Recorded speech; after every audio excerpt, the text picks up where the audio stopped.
Doctor Mohammad Yunus শেষ পর্যন্ত সব রাজনৈতিক দলগুলোকে ডেকে পাঠিয়েছিলেন বৈঠক করার জন্য। আমরা জানি যে বিএনপির পক্ষ থেকে অভিযোগ করা হয়েছিল যে তারা 4 দিন ধরে চেষ্টা করছে ডক্টর মোহাম্মদ ইউনূসের সঙ্গে বৈঠক করার জন্য, দেখা করার জন্য, একটা অ্যাপয়েন্টমেন্ট পাওয়ার জন্য, সেটি তারা পায়নি। কিন্তু এর মাঝখানে যখন তার পদত্যাগের নাটকটি এক ধরনের সাসপেন্সে চলে আসলো, ঠিক সেই সময় দেখা গেল যে প্রধান উপদেষ্টার অফিস থেকে প্রায় সবকটি রাজনৈতিক দলকে আমন্ত্রণ জানানো হলো বৈঠকের জন্য। ইন্টারেস্টিংলি, সাধারণত বৈঠক ডাকলে বৈঠকের এজেন্ডা জানানো হয়, বিষয়বস্তু জানানো হয়, কিন্তু বিএনপির নেতারা যারা দেখা করতে গিয়েছেন তারা সাংবাদিকদের বলেছেন যে তারা আসলে জানতেন না যে বৈঠকের বিষয়বস্তু কি, কেন তাদেরকে ডাকা হয়েছে।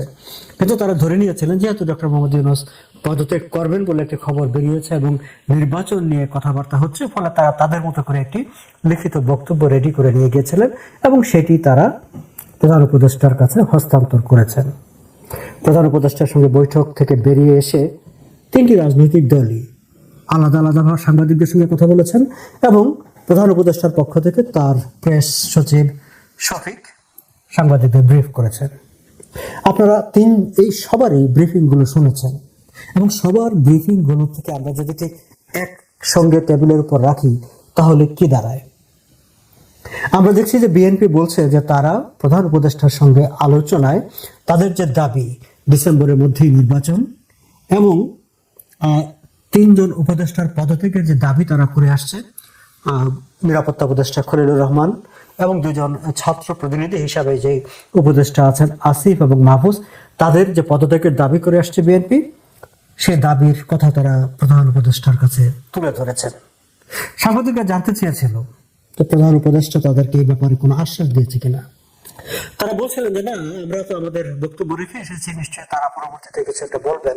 তার মানে হচ্ছে বিএনপি প্রধান উপদেষ্টার সঙ্গে বৈঠকে তাদের যেই দাবি দাওয়াগুলো বা তারা যেসব বিষয় নিয়ে কথা বলতে চায়, যেসব বিষয় পেতে চায়, সেই ব্যাপারে সরকার প্রধানের কাছ থেকে কোনো ধরনের সহানুভূতি, কোনো ধরনের আশ্বাস, প্রতিশ্রুতি কোনো কিছু পায়নি।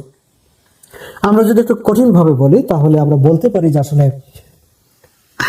বিএনপির যত দাবি দেওয়া প্রস্তাবনা আছে সবই আসলে প্রধান উপদেষ্টা নাকচ করে দিয়েছেন যে তার প্রমাণ আমরা পাই পরবর্তীতে যখন প্রেস সচিব ব্রিফিং করেছেন সেই ব্রিফিং এ, কারণ সেখানে তিনি স্পষ্ট করে বলেছেন যে প্রধান উপদেষ্টা বিএনপিকে বলেছেন যে ডিসেম্বর থেকে জুনের মধ্যে 2026-এর নির্বাচন হবে, যেটি তিনি সবসময় বলে থাকেন এবং তিনি এটিও মনে করে দিয়েছেন যে প্রধান উপদেষ্টা ডক্টর ইউনূস ভদ্রলোক মানুষ, তিনি এক কথার মানুষ। অর্থাৎ বিএনপি যে ডিসেম্বরের মধ্যে নির্বাচন চাইছে সেই ব্যাপারে কোনো ধরনের সহানুভূতি, কোনো কিছুই তারা পায়নি। বরং আমরা যদি দেখি যে বিএনপির প্রতি এক ধরনের মানে একটা আমি যদি শব্দটা ব্যবহার করি যে ইনসাল্টিং বিহেভিয়ার, সেটিও আমরা সেখানে প্রত্যক্ষ করেছি। কিভাবে বিএনপি দাবি জানাচ্ছে আসিফ ভুঁইয়া সজীব তার পদত্যাগ অবসরণ দাবি করছে, কিন্তু ডক্টর মোহাম্মদ ইউনূস বিএনপির সঙ্গে যখন বৈঠক করেন সেই বৈঠকে তিনি সেখানে উপস্থিত ছিলেন। দেখুন, এনসিপির পক্ষ থেকে বেশ কয়েকজন, ওয়াহিদুদ্দিন মাহমুদ সহ কয়েকজন উপদেষ্টার পদত্যাগ দাবি করা হয়েছে। এনসিপির সঙ্গে যখন বৈঠক হয় সেখানে কিন্তু ওয়াহিদুদ্দিন মাহমুদরা বা তারা যাদের পদত্যাগ দাবি করছে তারা কিন্তু সেখানে ছিলেন না। কিন্তু বিএনপির সঙ্গে বৈঠকে বিএনপি যার অপসারণ দাবি করছে, হ্যাঁ খলিল হয়তো সেখানে ছিলেন না, কিন্তু আসিফ সেখানে ছিলেন। অর্থাৎ বিএনপিকে বুঝিয়ে দেওয়া হয়েছে তোমরা যাই কিছু বলো না কেন, উই ডোন্ট কেয়ার, তোমাদের এইসব দাবি দেওয়ার আমাদের কাছে কোনো দাম নেই। এবং আমরা যদি একটু বাকি রাজনৈতিক দলগুলোর মতামতের দিকে তাকে আমরা দেখি যে বাকিদের বক্তব্য, যেমন এনসিপি, তারা তো মনেই করে যে এখন নির্বাচনের কোনো পরিবেশ নেই, যেটি ডক্টর মোহাম্মদ ইউনূসও মনে করেন যে এখন নির্বাচনের কোনো পরিবেশ নেই, ফলে এখন নির্বাচন হওয়ার কোনো মানে হয় না। সো এনসিপির সেই জায়গাটি তাকে বলেছে, জামাত আগে সংস্কারের কথা বলেছে, কিন্তু যে জায়গাটি হতে পারতো বা আমরাও যেটি প্রত্যাশা করেছিলাম বা মানুষের যে ইভেন যদি আমরা ধরে নেই যে ডক্টর মোহাম্মদ ইউনূস যে কথাটি বলছেন যে ডিসেম্বর অথবা জুন, আমরা একেবারে সর্বোচ্চ সময়টুকু যদি দেই যে ডক্টর মোহাম্মদ ইউনূসের লাস্ট টাইম হচ্ছে জুন, ডক্টর মোহাম্মদ ইউনূস যদি বলতেন যে হ্যাঁ 30 জুন 2026 নির্বাচন হবে, তাও কিন্তু আমরা বুঝতাম যে তিনি একটা স্পেসিফিক অ্যানাউন্সমেন্ট করেছেন এবং সেটিও বিএনপির যে প্রত্যাশা বা দাবি, সেই দাবির প্রতি কিছুটা হলো আমরা অনার করা হয়েছে বলে মনে করতে পারতাম এবং আমরা বিএনপিকে বলতে পারতাম ওয়েল তোমরা ডিসেম্বর চেয়েছো, চিফ অ্যাডভাইজার বলেছেন যে জুনে হবে, তিনি একটা স্পেসিফিক ডেট দিয়েছেন, কিন্তু তিনি সেটিও করেননি। অর্থাৎ তিনি কোনো স্পেসিফিক ডেট দিতে রাজি না। এখন এখন হয়তো বলছেন জুন পর্যন্ত, তিনি ভদ্রলোক, এক কথার মানুষ। জুনের সময় হয়তো আবার নতুন কোনো পরিবেশ তৈরি হবে, সেই সময় হয়তো তিনি বলবেন যে না, এখন তো এই পরিবেশ তৈরি হয়েছে, সো আবার হয়তো তিনি বলবেন যে দেখো, চাপাচাপি করলে আমরা কিন্তু পদত্যাগ করে ফেলবো। আমি সেই আলোচনাটায় আসবো যে তার আগে রাজনৈতিক দলগুলোকে বৈঠকে ডাকবার আগে উপদেষ্টা পরিষদের একটি বৈঠক হয়েছে, এবং সেই বৈঠকে আসলে সেখানেও তারা জানিয়েছেন যে একটি স্টেটমেন্ট করা হয়েছে উপদেষ্টা পরিষদের পক্ষ থেকে। সেখানেও তারা বলেছেন যে তারা রাজনৈতিক দলগুলোর সঙ্গে কথা বলবেন, কারণ তারা মনে করছেন যে একটি বৃহত্তর ঐক্য প্রয়োজন। কেন বৃহত্তর ঐক্য প্রয়োজন? দেশকে স্থিতিশীল রাখতে, নির্বাচন, বিচার ও সংস্কার কাজ এগিয়ে নিতে এবং চিরতরে এদেশের স্বৈরাচারের আগমন প্রতিহত করতে বৃহত্তর ঐক্য প্রয়োজন বলে মনে করে উপদেষ্টা পরিষদ। দর্শক, আমি গতকালকের ভিডিওতে আলোচনা করেছি জামাতে ইসলামী একটি সর্বদলীয় বৈঠকের প্রস্তাব করেছিল, যে বৈঠকটি শেষ পর্যন্ত করা যায়নি, এবং সেটি করা যায়নি বলে আসলে প্রধান উপদেষ্টার দপ্তর থেকে রাজনৈতিক দলগুলোকে আলাদা আলাদা করে বৈঠক ডাকা হয়েছে। এবং সেই বৈঠকে আমরা বাইরে থেকে যে তথ্যগুলো জানি আলোচনার বিষয়বস্তু সম্পর্কে, সেটি বিএনপি, জামাত কিংবা এনসিপি যা বলেছে সেটি, প্রেস উইং থেকে যা বলা হয়েছে সেটি। কিন্তু আসলে কি এগুলো আলোচনার বিষয়বস্তু ছিল, নাকি আর কোনো কিছু আলোচনার বিষয়বস্তু ছিল? সেখানে কি সেনাবাহিনী প্রধানের যেই অফিসার্স অ্যাড্রেসে যে কথাগুলো বলেছিলেন, সেই কথাগুলো কি সেখানে আলোচনায় ছিল? সেই কথাগুলোর ব্যাপারে রাজনৈতিক দলগুলোর কি মতামত চাওয়া হয়েছিল, তাদের কোনো সমর্থন চাওয়া হয়েছিল? সে বিষয়গুলো নিয়ে কোনো পক্ষই কোনো কথা বলেনি। ফলে আমরাও ঠিক জানি না হয়েছে কিনা, কিন্তু আমরা আন্দাজ করতে পারি যে যেই পরিবেশে, যে পরিস্থিতিতে ডক্টর ইউনূস হঠাৎ করে সব রাজনৈতিক দলগুলোকে সবাই ডেকেছেন, তিনি মূলত, এটা আমাদের আন্দাজ, আমরা কোনো ইন্ডিপেন্ডেন্ট সোর্স থেকে সেটাকে ভেরিফাই করতে পারিনি, বাট পরিবেশগত কারণে আমরা ধারণা করছি যে বিষয়টি এমন হতে পারে যে ডক্টর ইউনূস আসলে রাজনৈতিক দলগুলোকে ডেকেছিলেনই মূলত সেনাবাহিনী প্রধানের যেই বক্তব্য, সেই বক্তব্যের বিপক্ষে তাদের একটি স্ট্যান্ড যেন হয় এবং সব যেন তার পক্ষে দাঁড়ায়, যেটি তিনি তার উপদেষ্টা পরিষদের বিবৃতিতে সকালবেলায় উল্লেখ করেছিলেন যে এই মুহূর্তে একটি বৃহত্তর ঐক্য প্রয়োজন। বাট সেই আলোচনাটি হয়ে থাকলেও সেটি যেহেতু প্রকাশ করা হয়নি, ফলে আমরা জানি না সে নিশ্চিতভাবে, কিন্তু আমরা সন্দেহ করতে পারি। দর্শক, আমরা যদি এই রাজনৈতিক দলগুলোর সভাটিকে একটু আবার ব্যাখ্যা করার চেষ্টা করি, আপনি খেয়াল করে দেখবেন একদিকে বিএনপি, মানে যে দাবি দাওয়াগুলো উত্থাপন করা হয়েছে, সেখানে বিএনপির অবস্থান হচ্ছে, আমি 3 জন উপদেষ্টার অপসারণের প্রসঙ্গটি যদি বাদও দিই, তাহলে তাদের যে মূল ফোকাস সেটা হচ্ছে ডিসেম্বরের মধ্যে নির্বাচন।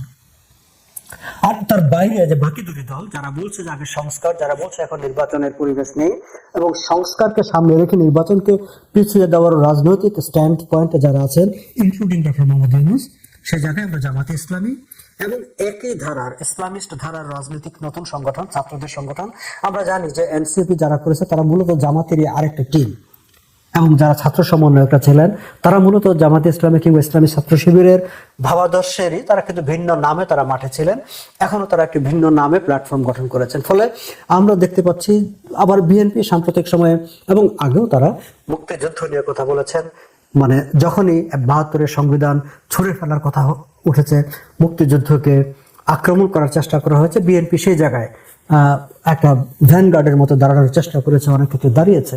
ফলে এই যে এখনকার রাজনৈতিক বাস্তবতায় আমরা দেখছি যে মুক্তিযুদ্ধকে ধারণ করে বিএনপির একদিকে অবস্থান, আর ঠিক বিএনপির অপোজিটে সেখানে দাঁড়িয়ে পড়েছে যারা 71-কে অস্বীকার করতে চায়, 72-এর সংবিধান ফেলে দিতে চায়, মুক্তিযুদ্ধকে একেবারে খেলো করে ফেলতে চায়।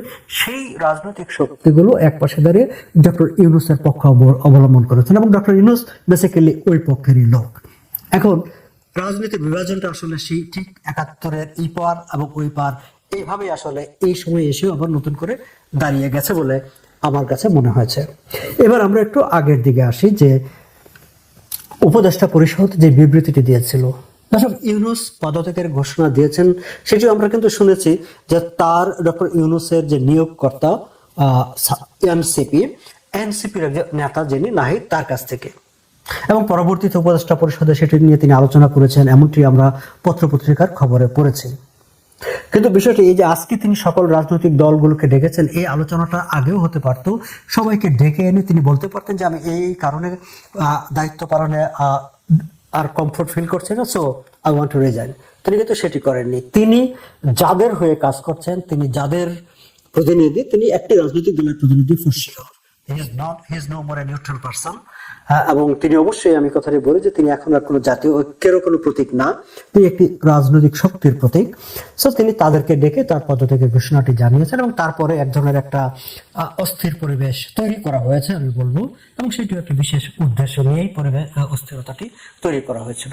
এবং এই অস্থিরতাটা তৈরি হয়েছে আসলে সেনাবাহিনী প্রধানের যে অফিসার্স অ্যাড্রেস, যেখানে গত 9 মাসের শাসন ব্যবস্থার দুরবস্থা, অক্ষমতা, সরকারের ব্যর্থতা এবং পুরো রাষ্ট্রটাকে যে একটা ব্যর্থ রাষ্ট্রের দ্বার প্রান্তে পৌঁছে দেওয়া হয়েছে ইউনূস শাসনে, সেই প্রসঙ্গগুলি সেনাবাহিনী প্রধান তুলে ধরেছিলেন।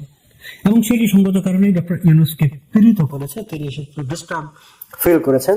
একই সঙ্গে ডক্টর ইউনূসের যেটি মূল এজেন্ডা, করিডোর দিয়ে দেওয়া, বন্দর বিদেশিদের হাতে তুলে দেওয়া, তার বিরুদ্ধে দাঁড়িয়েছেন সেনাবাহিনী প্রধান। ফলে সেই ক্ষোভে এবং সেটিকে ব্যক্তিগতভাবে নিয়ে সেটির বিরুদ্ধচারণ করার জন্য তিনি আসলে পদত্যাগের বিষয়টি চাউর করে দিয়ে সহানুভূতি পাওয়ার চেষ্টা করেছিলেন, এবং সেই সহানুভূতিটিকে কাজে লাগিয়ে আসলে তিনি সকল রাজনৈতিক শক্তিকে তার পাশে দাঁড় করানোর চেষ্টা করেছেন।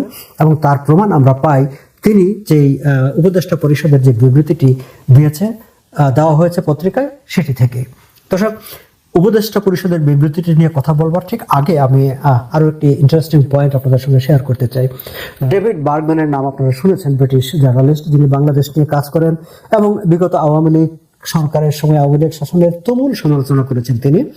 ডেভিড বার্গম্যান টুইটারে একটি টুইট করেছেন, উপদেষ্টা পরিষদের যে বিবৃতিটি, সেই বিবৃতিটির লাস্ট যে 2টি প্যারা আছে, সেই 2টি প্যারাকে তিনি সেখানে উল্লেখ করে একটি প্রশ্ন করেছেন যে কেউ কি আমাকে বোঝাতে পারেন যে উপদেষ্টা পরিষদ এই যে 2টি প্যারার মানে কি? এবং তারপরে তিনি প্রশ্ন করেছেন যে তারা কি আসলে পথ হারিয়ে ফেলেছে? ডক্টর মোহাম্মদ ইউনূসের উপদেষ্টা পরিষদ কি পথ হারিয়ে ফেলেছে? ডেভিড বার্গম্যানের এই প্রশ্নটি ছিল। কিন্তু আমার কাছে মনে হয়েছে যে না, উপদেষ্টা পরিষদ, ডক্টর ইউনূসের উপদেষ্টা পরিষদ আসলে পথ হারায়নি, তারা তাদের পথ আসলে খুঁজে পেয়েছে এবং সেই পথটির কথাই তারা এখানে স্পষ্টভাবে জানিয়ে দিয়েছেন। এবং এখানে জানা থেকে তারা একটা অ্যাটাকিং মোডে, মানে এই যে পদত্যাগের কথা বলে এক ধরনের একটা সেন্সেশন তৈরি করে, এক ধরনের একটা সহানুভূতি তৈরি করে, তারপরে তিনি তার স্বরূপে, স্বমূর্তিতে অ্যাগ্রেসিভ মোড নিয়ে তিনি এখানে এসেছেন। এবং খেয়াল করবেন যে 2টি অংশের কথা ডেভিড বার্গম্যান উল্লেখ করেছেন, আমি যদি ঠিক সেই অংশটুকু আপনাদের একটু সামনে উপস্থাপন করি। শত বাধার মাঝেও গোষ্ঠী স্বার্থকে উপেক্ষা করে অন্তর্বর্তী সরকার তার দায়িত্ব পালন করে যাচ্ছে। অন্তর্বর্তী সরকার কি দায়িত্ব পালন করে যাচ্ছে, আইন শৃঙ্খলা পরিস্থিতির অবস্থা, সংস্কার কতটুকু অগ্রগতি হলো, এই বিষয়গুলো আপনারা সবাই জানেন, আমি সেগুলো নিয়ে আলোচনা করতে চাই না। কিন্তু তিনি বলছেন যদি পরাজিত শক্তির ইন্ধনে এবং বিদেশি ষড়যন্ত্রের অংশ হিসাবে সরকারের উপর আরোপিত দায়িত্ব পালনকে অসম্ভব করে তোলা হয়। দর্শক খেয়াল করবেন, যদি পরাজিত শক্তির ইন্ধনে মানে কি, মানে আওয়ামী লীগ ইনস্টিগেট করছে এখানে। আওয়ামী লীগ কোথায়? আওয়ামী লীগকে তো আপনারা পিটিয়ে মেরে বের করে দিয়েছেন, কোথাও তো তাদেরকে দাঁড়াতে দিচ্ছেন না। আওয়ামী লীগ শব্দটি উচ্চারণ করলে তাদেরকে জেলে ঢুকিয়ে দিচ্ছেন। হাজার হাজার লোক, গত কয়েক মাসে কত হাজার লোক গ্রেফতার হয়েছে আওয়ামী লীগের। ফলে তাদের ইন্ধনে এবং বিদেশি ষড়যন্ত্রের অংশ হিসাবে সরকারের উপর আরোপিত দায়িত্ব পালনকে অসম্ভব করে তোলা হয়। আপনারা তো ভাই কাজই করছেন না, কোনো আপনারা তো দায়িত্বই পালন করছেন না, তাহলে আপনাদের দায়িত্ব পালনকে কিভাবে অসম্ভব করে তোলা হচ্ছে? এবং দর্শক, আপনারা জানেন যে এটি একটি আমাদের দেশে যারা সরকার শাসন, সেটা আওয়ামী লীগও করেছে, তারা নিজেদের ব্যর্থতাকে ঢাকার জন্য অলওয়েজ পরাজিত শক্তি, বিরোধী শক্তি, বিদেশি ষড়যন্ত্র, এই টার্মগুলো তারা ব্যবহার করে। আনফরচুনেটলি ডক্টর ইউনূসের মতো একজন ব্যক্তি, নোবেল বিজয়ী, তিনিও ঠিক নিজের ব্যর্থতাকে ঢাকার জন্য এই উপমাগুলোকে তিনি ব্যবহার করছেন। তবে সবচেয়ে ডেঞ্জারাস যেটি তিনি বলছেন, তবে সরকার যদি তাদের দায়িত্ব পালনকে অসম্ভব করে তোলা হয়, তবে সরকার সকল কারণ জনসমক্ষে উত্থাপন করে পরবর্তী সিদ্ধান্ত গ্রহণ করবে। সকল কারণ মানে কি? কি কারণ? তিনি কি পরোক্ষভাবে কাউকে হুমকি, পরোক্ষ কেন, প্রত্যক্ষভাবে কাউকে হুমকি দিচ্ছেন? সরকার হুমকি দিবে কেন? সরকারের কাছে যদি মনে হয় যে কারো কারণে, কোনো মহলের কারণে তার দায়িত্ব পালনের সমস্যা হচ্ছে, তিনি তার বিরুদ্ধে ব্যবস্থা নেবেন এবং ব্যবস্থা নিতে গিয়ে তিনি জনগণকে জানাবেন অবশ্যই। কিন্তু এই যে মানে পরাজিত শক্তি, বিদেশি শক্তি, ষড়যন্ত্র তত্ত্ব, কনস্পিরেসি থিওরি, এই যে এইসব ছেলে মানুষই বক্তব্য কেন? নিজেদের অক্ষমতা ঢাকার জন্য? কি গোপনীয় তথ্য তাদের কাছে আছে সেটি তারা প্রকাশ করে দিলেই পারে। আমি তো মনে করি যে সেটি তাদের প্রকাশ করা উচিত।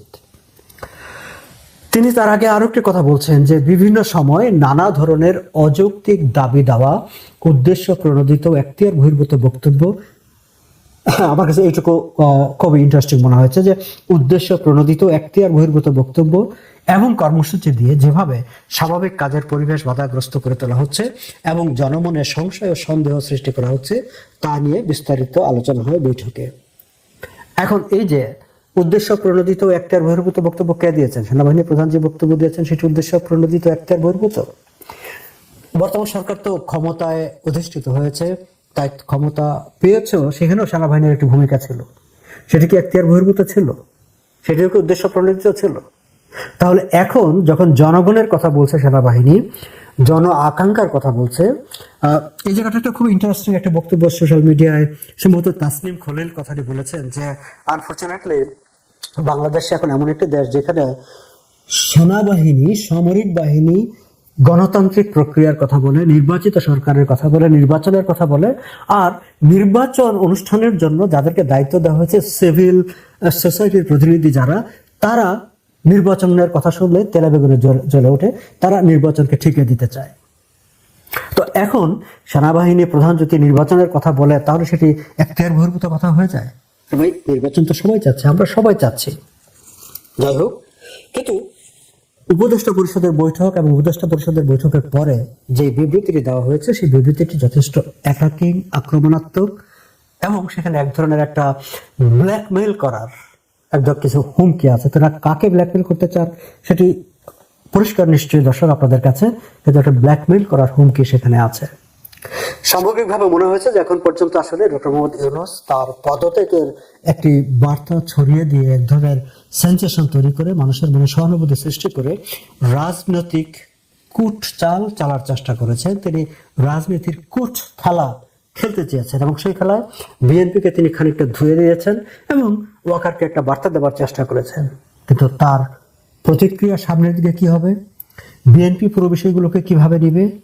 বিএনপি তার রাজনৈতিক অবস্থান, তার সক্ষমতা প্রমাণ তারা দিবে কিনা, নাকি আওয়ামী লীগকে নিষিদ্ধ করার সময় বিএনপি যেমন মিনমিন করে আস্তে করে গর্তের ভিতরে ঢুকে গিয়েছিল, ঠিক এখনো ডক্টর ইউনূসের এই মানে কোর্ট চলে বা হুমকিতে ভয় পেয়ে আবার বিএনপি মিনমিন করে গর্তের ভিতরে ঢুকে যাবে, ঢুকে তাদের রাজনৈতিক অস্তিত্বকে হুমকির সম্মুখীন করে দিবে, সেটি সামনের সময় বলে দিবে। দর্শক, আজ এই পর্যন্তই, ভালো থাকবেন।